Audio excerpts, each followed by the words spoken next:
Hai teman-teman, selamat datang di channel saya, Suket Ijo Channel. Sebelum kita lanjut ke ceritanya, Suket Ijo Channel ingin berbagi info buat teman-teman sekalian yang sedang membutuhkan sneakers, kaos dan sendal dengan harga yang murah tapi dengan kualitas yang baik. Silahkan kunjungi toko kami, Ravania Lariskan, dan link akan kami sertakan di deskripsi. Berikut sebagian produk-produk yang kami tawarkan.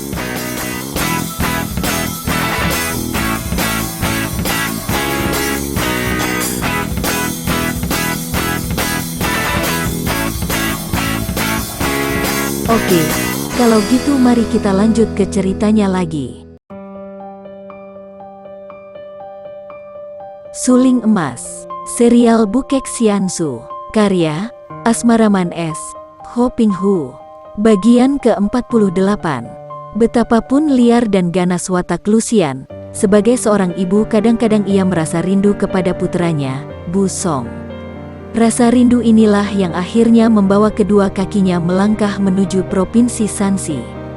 Pada waktu itu, kerajaan Qin Muda telah roboh, terganti dengan kerajaan baru yang disebut Kerajaan Han Muda.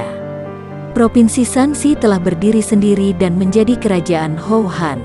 Akan tetapi alangkah kecewa hatinya, ketika ia mendengar kabar bahwa bekas suaminya, Kam Si-ek, telah meletakkan jabatan dan telah pindah. Tak seorang pun tahu kemana pindahnya Kam Si-ek, bekas suaminya. Hatinya menjadi dingin kembali, dan ia hanya percaya bahwa putranya, Bu Song, tentu saja hidup aman sentosa di samping bekas suaminya. Sambil makan di sebuah rumah makan di kota Raja Hou Han, Lucian termenung. Kalau teringat akan putranya, ingin ia menangis. Namun hatinya yang keras mencegahnya berduka lebih lama lagi. Lebih baik dia tidak mengenal aku sebagai ibunya, demikian pikirnya. Bagaimana kalau putranya itu bertemu dengannya dan mengenalnya sebagai seorang ibu yang meninggalkan anaknya? Apalagi kalau mengenal bahwa ibunya adalah Tok Xiao Kui, iblis betina yang ditakuti orang. Lucian tersenyum dan dengan gemas ia meneguk cawan araknya yang ke-9 kalinya. Cara ia menuangkan arak ke mulut dan langsung ke perut melalui tenggorokan menandakan bahwa ia sudah biasa dengan minuman keras ini, dan memang jarang sekali ada wanita yang dapat minum arak seperti dia itu. Cara ia minum adalah cara seorang setan arak, benar-benar. Tiba-tiba Lucian menengok ke kiri. Perasaannya yang tajam membuat ia tahu bahwa ia diperhatikan orang dari arah kiri. Pemuda yang sedang memandangnya itu nampak gugup, hendak menundukkan muka atau pura-pura tidak melihat, namun pandang matanya seakan-akan lekat pada wajah ayu itu. Lucian tersenyum, membuang muka akan tetapi matanya yang tajam mengerling, tajam melebihi pedang.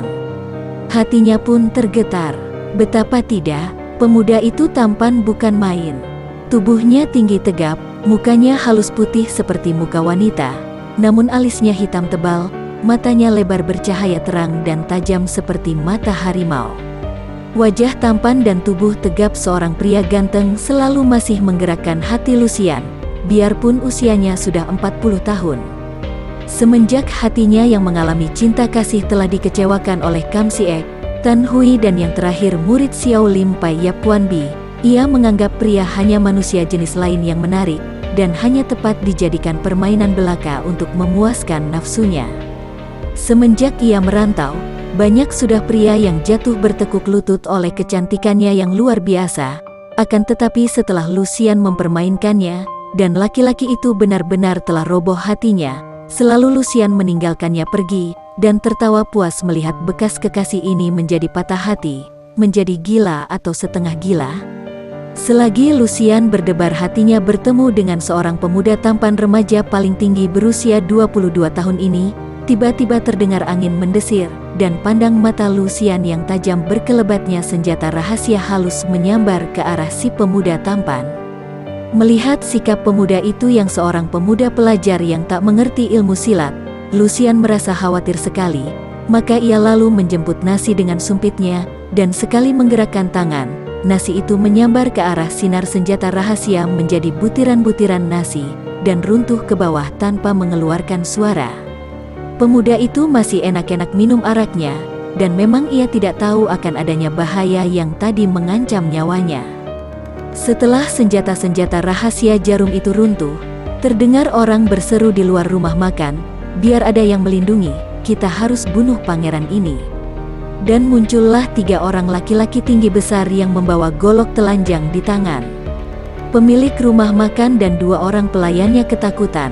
Juga 2 orang lain yang sedang duduk makan di situ lari keluar. Pemuda tampan itu pun kelihatan terkejut sekali mendengar ucapan ini, bangkit berdiri dari kursinya dan mukanya pucat. Gerakan ini saja meyakinkan Lucian bahwa pemuda yang diserang tadi benar-benar tak pandai silat, maka ia melirik ke arah 3 orang tinggi besar itu.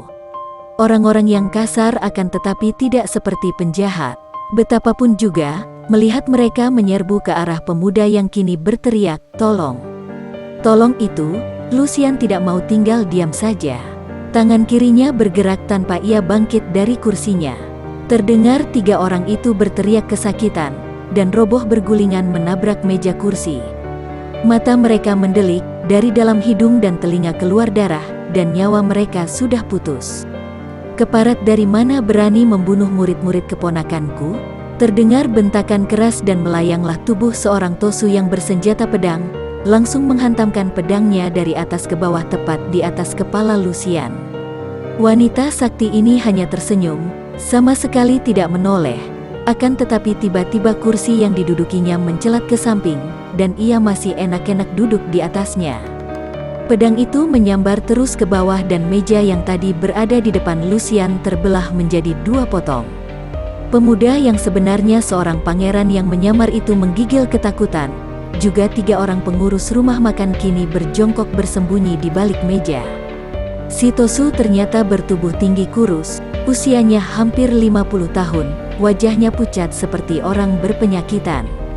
Namun menyaksikan betapa sekali bacok ia dapat membelah meja yang tebal, dapat dibayangkan betapa besar tenaganya, dan betapa tajam pedangnya. Hampir ia tidak percaya ketika pedangnya hanya mengenai meja, sedangkan wanita muda yang ia bacok itu masih enak-enak duduk di atas kursi dekat sebuah meja lain. Ia membalikkan tubuh, mengeluarkan seruan marah, dan melompat ke arah Lucian, menerjang dengan pedang diputar cepat. Pedang itu berhenti di tengah-tengah dan kiranya telah terjepit sepasang sumpit yang berada di tangan Lucian. Si Tosu mengerahkan tenaga membetot, namun sia-sia karena pedangnya seakan-akan terjepit oleh jepitan baja yang amat kuat. Mendadak Lucian melepaskan jepitannya, sehingga si Tosu terhuyung mundur. Sepasang sumpit itu melayang ke arah lambung dan leher.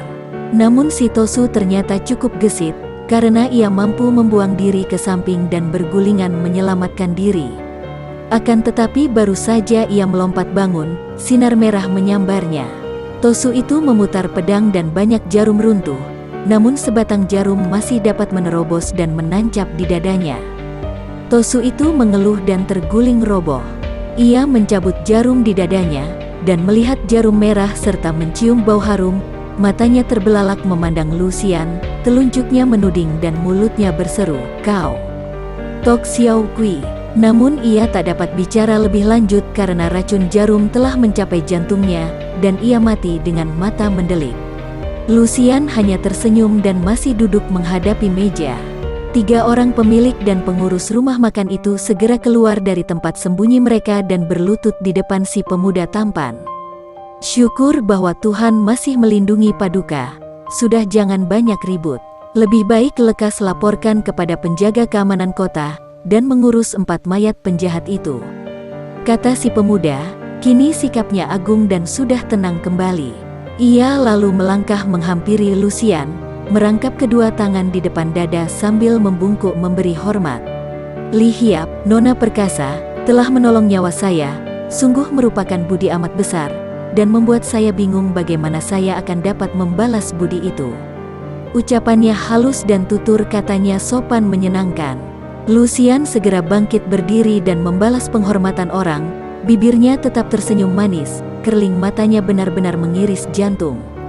"Ah, urusan kecil seperti itu bukan berarti menghutangkan budi.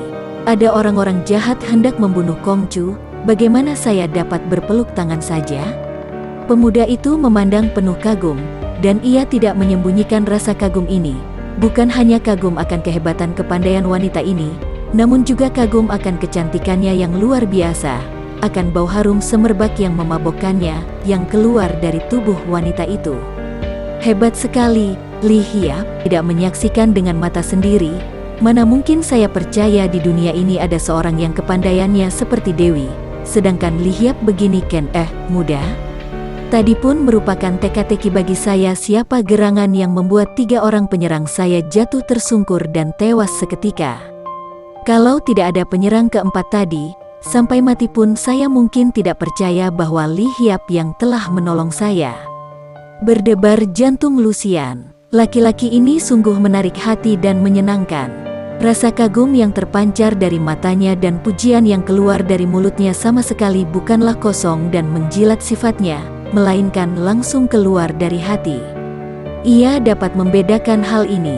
Sambil menjura lagi dan memperlebar senyumnya sehingga sedikit deretan gigi putih berkilau tampak, ia berkata, Kongcu terlalu memuji dan membesar-besarkan. Bukankah Kongcu seorang pangeran, kalau tidak salah pendengaran saya? Inilah yang mengagumkan, melihat seorang pangeran berada di luar istananya dengan berpakaian seperti rakyat biasa, benar-benar jarang sekali dapat ditemui pada zaman kini. Pemuda itu tersenyum. Apa sih bedanya pangeran dan orang biasa? Li Hiap, sekali lagi, katakanlah bagaimana saya harus membalas budimu? Telah saya katakan tadi, tidak ada penghutangan budi. Kalau Kongcu hendak melakukan sesuatu untuk menuruti permintaanku, saat ini tidak ada keinginan lain di hatiku kecuali keterangan, mengapa Kongcu sebagai pangeran diserang oleh 4 orang ini dan siapakan mereka? Pemuda itu menggerakkan kipasnya untuk mengipas leher, padahal ia menggunakan benda itu untuk menutup mulutnya dari orang lain, agar kata-katanya tidak terdengar orang lain kecuali Lucian, kemudian berkata perlahan, Li Hiap di sini bukan tempat kita bicara tentang itu. Saya persilakan Li Hiap singgah di gedung kami. Sudikah Li Hiap memberi penghormatan itu? Kongcu benar-benar terlalu merendah. Undangan itu justru merupakan kehormatan besar sekali bagiku. Terima kasih Kongcu, tentu saja saya bersedia memenuhi undangan Kongcu.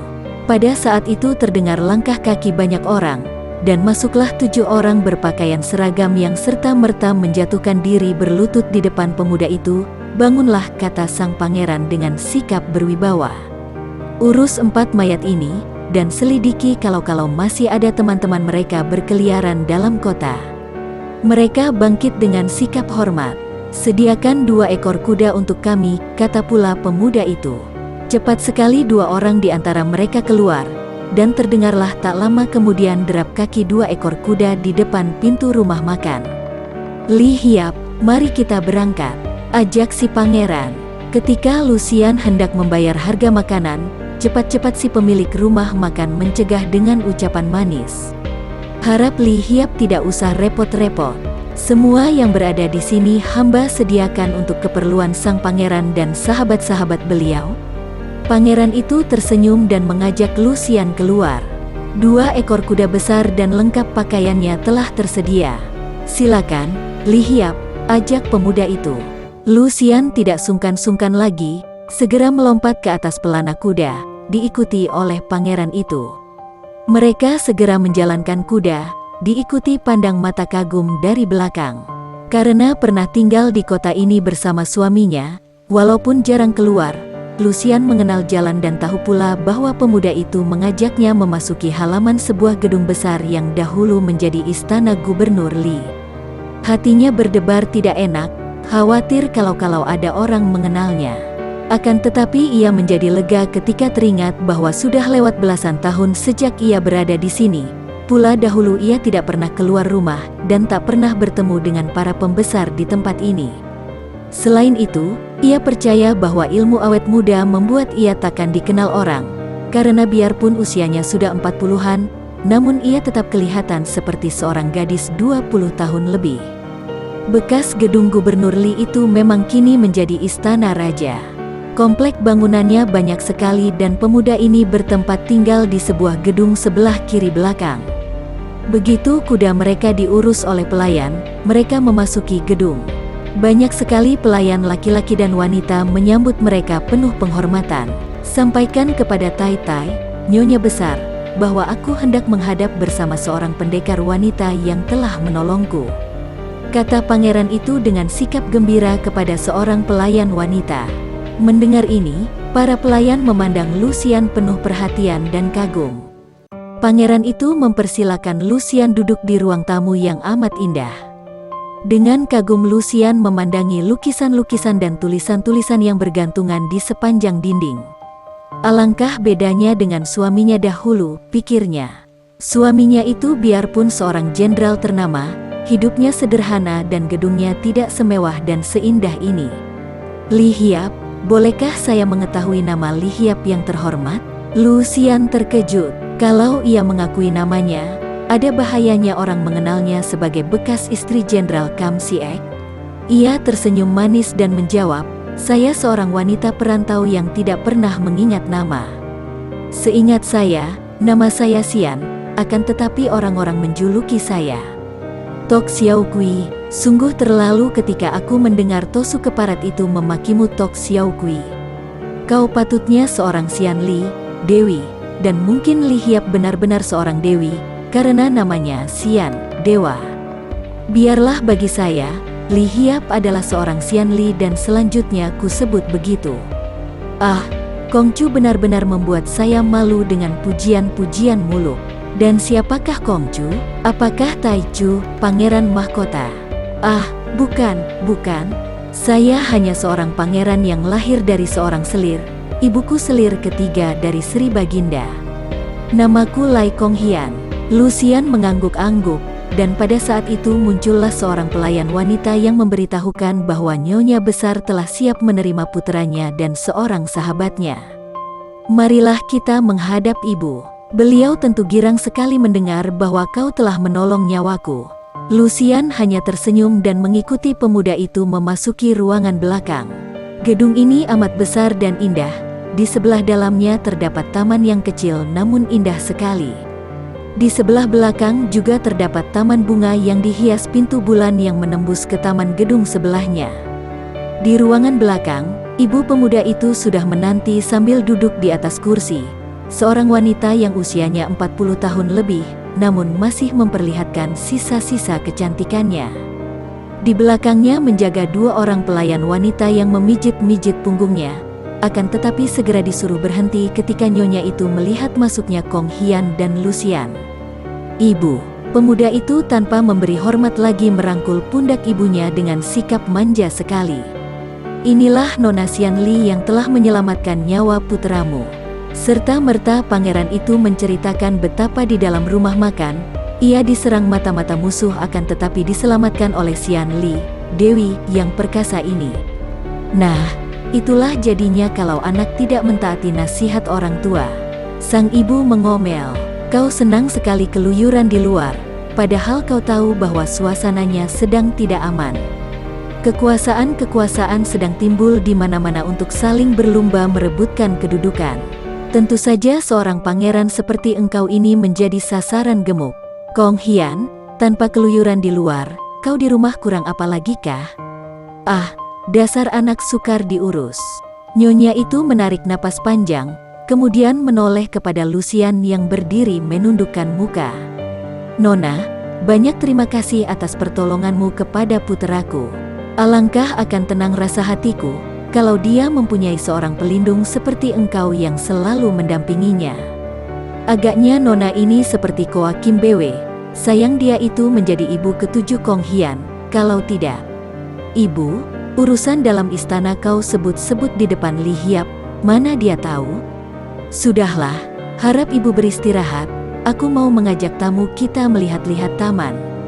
Ibunya tersenyum dan mengedipkan mata, kemudian menggerakkan tangan memberi izin mereka pergi meninggalkannya. Sambil berjalan di samping Kong Hian memasuki taman belakang yang lebih besar daripada taman di dalam tadi, diam-diam Lucian merasa heran atas sikap selir raja yang ketiga itu. Begitu bebas, bahkan ada sifat-sifat genit dan agaknya senang melihat puteranya bergaul dengan wanita. Akan tetapi hanya sebentar saja ia memikirkan hal ini, karena segera ia tertarik oleh keindahan taman, kehalusan tutur kata dan ketampanan wajah Kong Hian. Pemuda pangeran ini pintar sekali mengarang sajak dan mengucapkannya dengan kata-kata berirama, sehingga Lucian makin tertarik dan teringat kepada Kui Seng. Tanpa mereka sadari, percakapan menjadi lebih bebas, dan kini mereka duduk berhadapan di antara bunga-bunga di dekat pintu bulan sambil menikmati keindahan tubuh ikan-ikan emas yang berenang di dalam empang teratai. Xian Li. Lucian memandang dengan alis terangkat. Suara pemuda ini menggetar dan baru sekarang menyebutnya Xian Li begitu saja, sedangkan tadinya menyebut Li Hiap atau kadang-kadang juga Nona. Geli hatinya mendengar sebutan Dewi ini, akan tetapi juga senang. Lebih baik Xian Li, Dewi, daripada disebut Tok Xiao Kui, setan cilik beracun. Gumamnya sambil mengerling tajam. Dengan gagap pangeran muda itu berkata, Aku akan merasa bahagia sekali kalau ucapan ibuku tadi menjadi kenyataan. Ucapan yang bagaimana, kalau kau menjadi pelindung yang selalu mendampingiku? Kong Hian menatap tajam, dan melihat Lucian tersenyum, sama sekali tidak marah. Ia lalu memegang tangan wanita itu. Jari-jari tangan mereka yang mengeluarkan getaran dan saling cengkeram menjadi bukti bahwa hati masing-masing telah menjawab.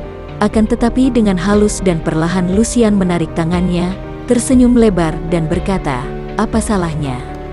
Akan tetapi sebagai calon pelindung, aku harus tahu lebih dulu mengapa kau perlu dilindungi, dan siapakah para penyerangmu tadi. Lalu apa syaratnya jika aku menjadi pelindungmu? Girang sekali wajah pangeran muda itu, karena ia mendapat tanda bahwa wanita ini tidak akan menolaknya. Cepat ia bercerita. 4 orang itu adalah orang-orang yang bergabung dengan pemberontak. Mereka itu bekas anak buah Jenderal Kam Siek yang sudah meletakkan jabatan. Tentu saja disebutnya nama suaminya ini membuat Lucian terkejut. Akan tetapi ia dapat menguasai perasaannya dan bertanya, mengapa meletakkan jabatan, dan mengapa pula mereka memberontak? Setelah kerajaan Hou Han didirikan, Jenderal Kam Siek menentang. Karena hal itu ia anggap pengkhianatan terhadap kesetiaan kepada dinasti Tang yang sudah roboh. Dia masih baik, hanya meletakkan jabatannya, dan hidup mengundurkan diri ke dusun. Akan tetapi banyak di antara anak buahnya bersekutu dengan tokoh Tang, yaitu bekas Raja Muda Ku Paong untuk memberontak, dan selalu berusaha meruntuhkan kerajaan-kerajaan kecil yang sudah bangun, dengan jalan membunuhi para bangsawan dan keluarga raja. Diam-diam Lucian terkejut. Nama Sin Jiu Ku Paong tentu saja sudah dikenalnya baik-baik, sungguh pun kini ia tidak gentar mendengar nama itu, karena ilmu kepandaiannya sudah meningkat hebat, sehingga tidak perlu lagi takut menghadapi orang-orang pandai seperti Ku Paong, atau Kong Lo Senjin yang lumpuh itu. Melihat Lucian tidak terkejut disebutnya tokoh sakti ini, Kong Hian bertanya, apakah Xian Li belum mendengar nama Ku Paong? Lucian mengangguk. Kakek tua bangka lumpuh itu tentu saja pernah aku mendengar namanya, bahkan pernah bertemu dengannya. Kagetlah hati pangeran. Dan kau tidak gentar menghadapinya? Kakek seperti itu, hanya patut menakut-nakuti anak kecil.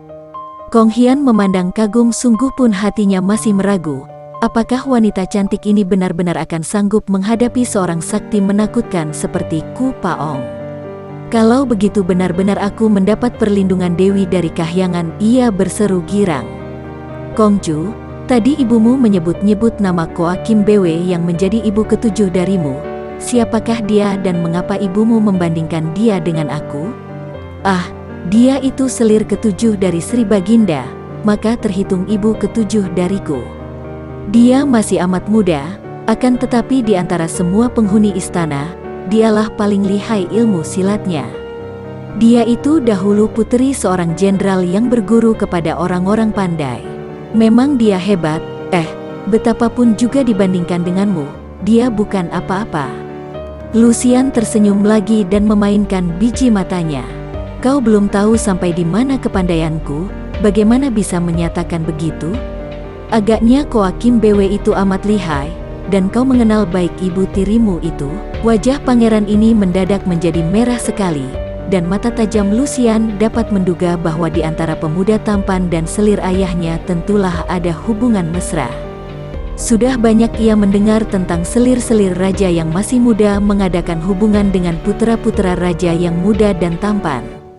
Akan tetapi ia tidak peduli akan hal ini karena sepanjang pengalamannya, tak pernah ia mendapatkan seorang pun laki-laki yang benar-benar hanya mencinta seorang wanita, dan benar-benar setia, seperti yang seringkali terdengung dari mulutnya.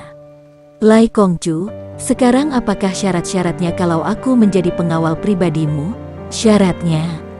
Syaratnya tentu saja kau tidak boleh berpisah dari sampingku, siang, malam, jadi, kau selalu mendampingiku dan kalau kau suka menerimanya, aku akan berterima kasih sekali. Biar aku berlutut di depanmu. Pangeran muda yang sudah tergila-gila oleh kecantikan Lucian itu benar-benar hendak berlutut. Dengan halus Lucian menyentuh pundaknya, melarangnya berlutut. Nanti dulu, Kongju. Kau mempunyai syarat, aku pun mempunyai permintaan sebagai syarat. Pertama, aku harus mendapat kebebasan bergerak di dalam istana ini, kecuali tempat tinggal raja tentu saja. Baik, hal itu dapat dilaksanakan. Kedua, di luar kehendakku, orang lain tidak boleh bertanya-tanya tentang diriku. Dan ketiga, segala permintaanku harus kau turuti. Juga setiap saat aku meninggalkan tempat ini, tak boleh ada yang menghalangiku. Baik, asal Xian Li suka menjadi pelindungku, pengawal pribadiku yang tak pernah meninggalkanku siang malam. Dan tentang berlutut itu, nanti malam saja boleh kau berlutut sepuas hatimu. Mendengar ini, si pangeran muda menjadi girang dan tanpa banyak cakap lagi ia lalu bangkit dan merangkul leher Lucian yang mandah saja terbuai dalam belayan si pangeran muda yang muda dan tampan. Bahkan dengan halus ia berbisik, senja telah lewat, di sini sudah mulai gelap dan dingin, lebih baik kita masuk saja. Menghadapi rayuan seorang wanita yang berpengalaman seperti Lucian, pangeran muda itu bertekuk lutut dan benar-benar jatuh. Sampai-sampai di dalam kamar pangeran yang mewah dan bersih itu, ketika mereka makan minum menghadapi meja, si pangeran menuruti segala perintah Lucian biarpun ia disuruh minum arak dari sepatu Lucian yang dijadikan cawan. Disuruh berlutut, disuruh mengembalikan perhiasan apa saja yang dikehendaki Lucian. Memang tidak ada kegelian yang lebih menggelikan dapat menghinggapi seorang pria, daripada kalau ia sudah tergila-gila kepada seorang wanita. 2 hari 2 malam Lucian dan Pangeran Lai Konghian tak pernah meninggalkan kamar, tenggelam ke dalam permainan nafsu. Pada pagi hari ketiga, ketika Lucian terbangun dari tidurnya, pangeran itu sudah tidak berada di dalam kamar. Ia bangkit dan dengan malas-malasan Lucian duduk menghadapi cermin yang besar, mengambil sisir dan menyisir rambutnya yang dilepas sanggulnya dan terurai panjang sampai ke pinggul. Rambutnya hitam halus, berombak dan berbau harum. Sambil tersenyum-senyum puas dan girang, karena kini ia merasai kenikmatan hidup seperti seorang putri istana, tiba-tiba ia mendengar suara ribut-ribut di luar. Cepat ia bangkit dan mengintai dari balik pintu kamar. Kagetlah hatinya ketika ia melihat Pangeran Lai Konghie berdiri dengan muka pucat dengan kedua lengan terpentang, sedangkan di depannya berdiri seorang wanita muda yang cantik bersikap galak, membawa pedang di tangan, dan di belakangnya terdapat seorang gadis lain berpakaian pelayan, juga membawa pedang telanjang. Lucian cepat meraba kantung jarumnya, sambil mengintai ia bersiap dengan jarum-jarum merahnya. Bagi teman-teman yang menyukai video ini, silahkan subscribe, share, and like. Jangan lupa nyalakan bunyi loncengnya untuk mendapatkan video-video terbaru dari kami, agar kami terus bersemangat dalam membuat video-video yang menarik. Mohon maaf kalau masih banyak kesalahan di sana-sini. Semoga kedepannya kami bisa lebih baik lagi. Terima kasih.